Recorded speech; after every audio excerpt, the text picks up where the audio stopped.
Bonjour à tous, bienvenue sur notre chaîne 37 Info. Dans la vidéo d'aujourd'hui, je vais vous montrer quoi faire après la configuration du Google Pixel 10 Pro.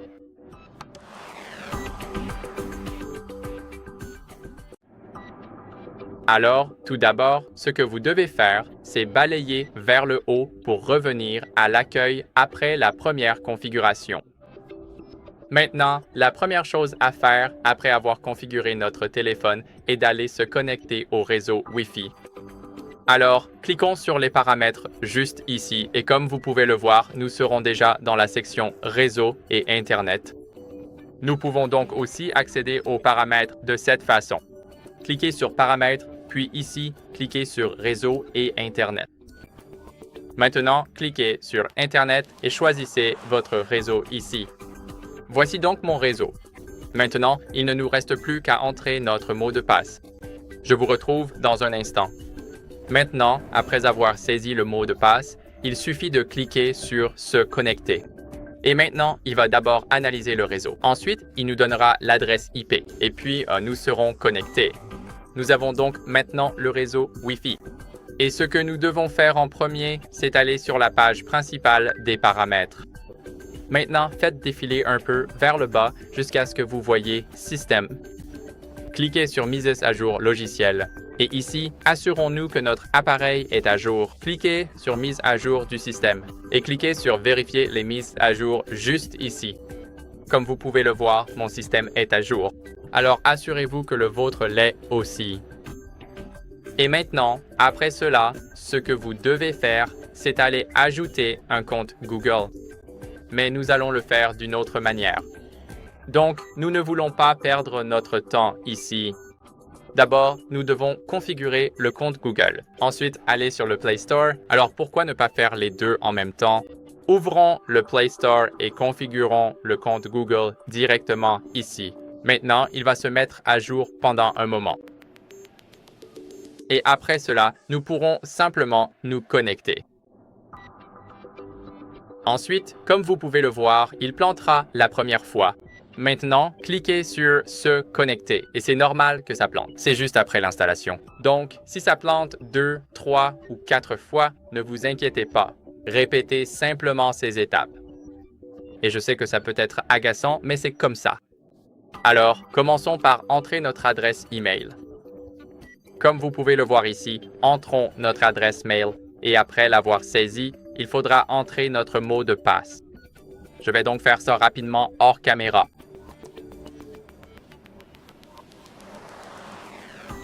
Après avoir entré le mot de passe, comme vous pouvez le voir, nous avons l'option de choisir qui utilisera cet appareil. Et comme vous pouvez le voir, je vais choisir « J'utiliserai cet appareil ». Vous pouvez choisir « Mon enfant utilisera cet appareil ». En fait, cela n'a pas vraiment d'importance. Donc, ces étapes peuvent légèrement varier, mais cela n'a d'importance que si c'est pour votre enfant. Je vais donc simplement cliquer sur « Suivant ». Et ici, il suffit simplement de cliquer sur « J'accepte ». Et tout devrait bien se passer. Comme vous pouvez le voir, les services Google sont en train de se charger. Et tout ce qu'il nous reste à faire maintenant, c'est d'attendre. Maintenant, faisons défiler jusqu'en bas et assurons-nous que la sauvegarde des données de l'appareil est activée. Elle est activée par défaut, alors veillez à ne pas la désactiver. Faisons défiler vers le bas et appuyons sur « Accepter ». Et comme vous pouvez le voir, nous avons maintenant toutes nos applications ici, celles que nous utilisons sur d'autres appareils avec le même compte Google. Nous pouvons donc les installer tout de suite ou simplement passer cette étape. Je vais donc cliquer sur « Installer ». Elles sont maintenant en cours d'installation en arrière-plan. Et maintenant, pour vérifier nos achats, nous pouvons utiliser la biométrie, mais nous ne l'avons pas encore configurée. Utilisons le mot de passe Google pour l'instant et je vais l'entrer rapidement. Maintenant, cliquons sur « Terminer ». Et comme vous pouvez le voir, nous sommes maintenant sur Google Play, alors appuyons sur notre avatar. Allons dans « Mes applications et jeux » et vérifions les mises à jour disponibles. Pour moi, il y a 47 mises à jour disponibles. Appuyons sur « Tout mettre à jour ». Et maintenant, nous pouvons les mettre à jour en arrière-plan, donc nous n'avons pas besoin de rester dans l'application pour les mettre à jour.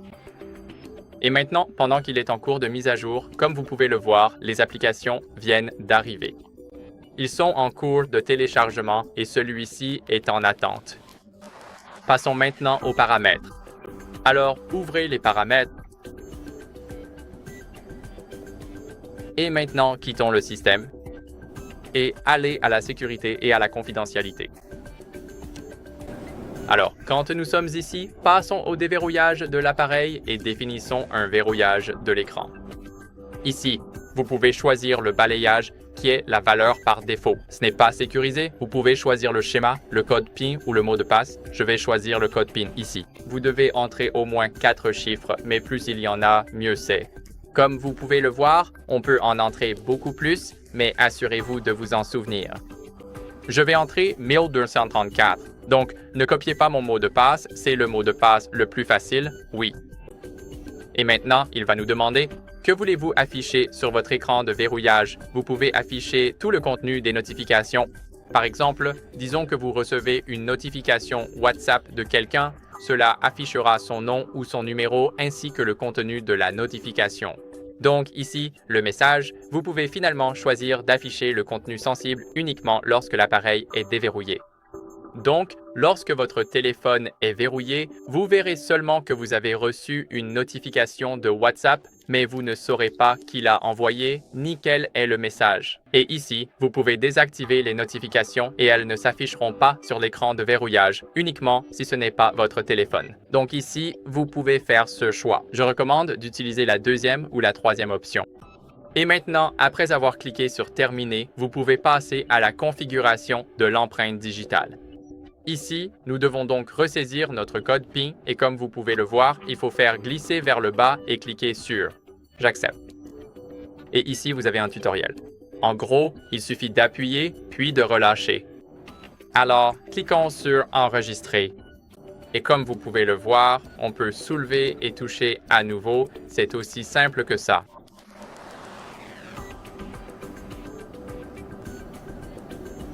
Et maintenant, il va nous demander de passer sur les côtés. Donc, la première étape concerne le bout du doigt.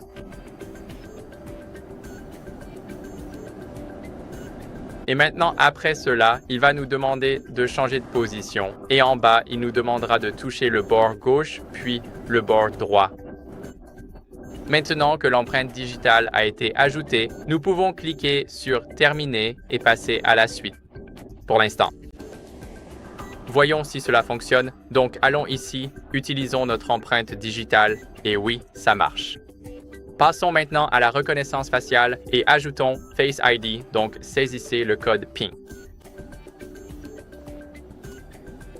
Et après cela, faites défiler vers le bas, allez à « J'accepte ». Et ici, vous aurez un tutoriel pour vous expliquer comment faire. Vous devez tourner votre visage vers le haut, puis vers le bas. Et cliquons sur « Démarrer ». Ici, vous devez placer votre visage dans ce cercle. Je vais donc le faire rapidement hors caméra. Voilà, tout est terminé maintenant. Ici, nous pouvons passer l'écran de verrouillage. Et après le déverrouillage, notre téléphone affichera l'écran utilisé en dernier. Vous pouvez donc maintenant l'activer ou le désactiver. C'est entièrement selon vos préférences. Cliquons sur Terminer. Et comme vous pouvez le voir ici, nous pouvons utiliser Face pour vérifier son affichage dans les applications ou pour déverrouiller votre téléphone. Maintenant, ici, nous avons aussi la montre. Je n'ai pas de montre avec moi, donc je vais simplement vous montrer rapidement comment cela fonctionne. En gros, il vous suffit de continuer. Ici, choisissez votre montre, puis vous pourrez la configurer pour déverrouiller votre téléphone simplement en la connectant à la montre. Passons maintenant à la protection de profondeur. C'est très important et la protection contre le vol. En gros, lorsque quelqu'un attrape votre téléphone et s'enfuit, le téléphone peut le détecter et il se verrouillera automatiquement. Alors activons-la. Comme vous pouvez le voir, votre écran se verrouille, mais si votre appareil n'a pas été volé, il suffit de le déverrouiller comme d'habitude avec le code PIN ou le mot de passe. Vous pouvez également activer le verrouillage de l'appareil hors ligne. Ainsi, chaque fois que votre appareil passe hors ligne, il se verrouillera automatiquement pour protéger les données présentes sur l'appareil. Cliquons sur OK. Et maintenant, ici, vous avez aussi le verrouillage à distance. Vous pouvez l'utiliser, mais il vous faut une carte SIM ou eSIM. Et maintenant, comme vous pouvez le voir, il vous suffit d'aller sur android.com/lock. Ensuite, vous pouvez entrer le numéro de téléphone de votre appareil et le verrouiller à distance. Donc, c'est vraiment pratique, comme vous pouvez le constater. Après cela, ce que vous pouvez faire, c'est configurer Google Wallet. Allons donc sur le Play Store. Comme vous pouvez le voir, les mises à jour sont enfin terminées. Allons dans la barre de recherche et cherchons Google Wallet ou Google Pay. Ici, nous avons Google Wallet. Parfois, il est préinstallé et parfois, vous devez l'installer. Donc, je vais rapidement vous montrer comment cela fonctionne. Cliquons sur « Installer » et maintenant, cela va rester en attente pendant un moment. L'installation prend au maximum 5 à 10 secondes. Et maintenant, cliquons sur « Ouvrir ». Ici, il va automatiquement choisir un compte, le compte Google, pour utiliser le portefeuille. Cliquez sur « Voir le portefeuille » et autorisez Google Wallet à envoyer des notifications. Ici, comme vous pouvez le voir, nous avons les programmes de fidélité, club, remise, récompenses pour les conducteurs et bien plus encore. Tout dépend de votre région. Donc, je suis en Europe. Comme vous pouvez le voir, j'ai les éléments qui sont européens.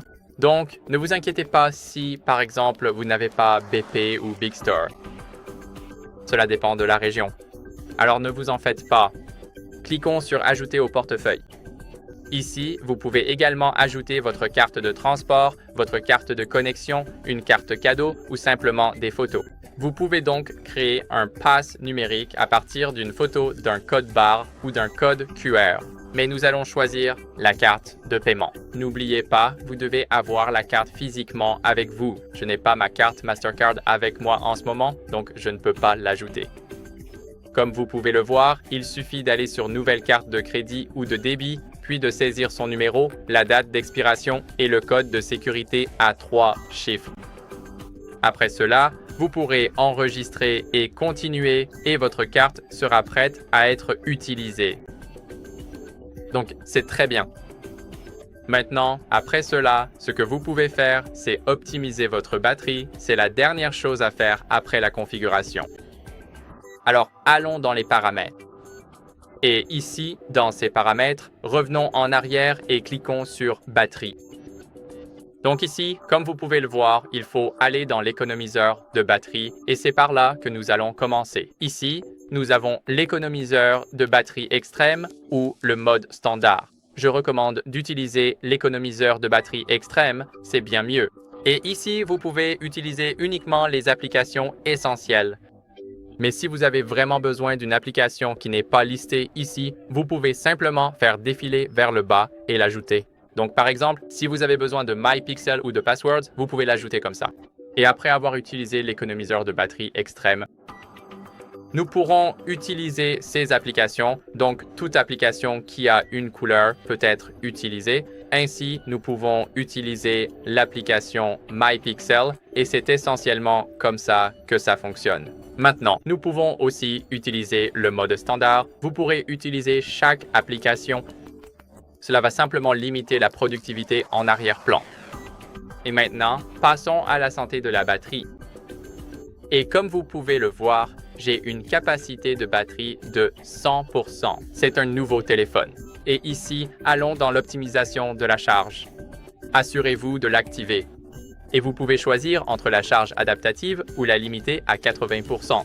Comme vous pouvez le voir, lorsque vous utilisez la charge adaptative, la charge atteindra 100% juste avant que vous ayez besoin de débrancher. Ainsi, le téléphone apprendra de nos habitudes. Et lorsque vous la limitez à 80%, alors le téléphone ne chargera la batterie qu'à 80%. Cela permet donc de préserver la durée de vie de la batterie et la première option réduit simplement l'usure, pas exactement la durée de vie, mais elle aide à la préserver. Et ces deux options sont bonnes. Mais si la capacité de votre batterie est de 100%, alors vous pouvez utiliser environ 80% de votre téléphone, même si vous l'avez chargé à 100%. Donc, vous pouvez le charger, disons, de 20% à 100% ou de 20% à 80%. Pour préserver la batterie, maintenant, laissons cela de côté. Passons au diagnostic de la batterie. Et ici, nous pouvons vérifier l'état de notre batterie. Donc, par exemple, Si la batterie se décharge trop rapidement, disons que le téléphone est très chaud et comme vous pouvez le voir, il va vérifier la température de notre appareil. Nous pouvons également aller voir les problèmes de charge et les résultats des 7 derniers jours indiquent qu'aucun problème de charge n'a été détecté. Ici, nous avons aussi des problèmes automatiques comme par exemple résoudre les problèmes de décharge de la batterie sur un téléphone Pixel ou tirer le meilleur parti de la batterie de votre téléphone Pixel. Maintenant, il va nous rediriger vers l'article expliquant comment réellement préserver la durée de vie de votre appareil. Et maintenant, ici, nous pouvons également activer l'affichage du pourcentage de batterie pour ne pas avoir à ouvrir le centre de contrôle afin de vérifier notre pourcentage. Ainsi, nous pouvons le voir en permanence. Et maintenant, nous serons en mesure de savoir quand recharger notre appareil. Voilà, ce sont essentiellement les choses à faire après la configuration du Pixel 10 Pro. J'espère que cette vidéo vous a plu. Si c'est le cas, n'oubliez pas de laisser un like, de vous abonner et de laisser un commentaire. Et je vous retrouve dans la prochaine vidéo.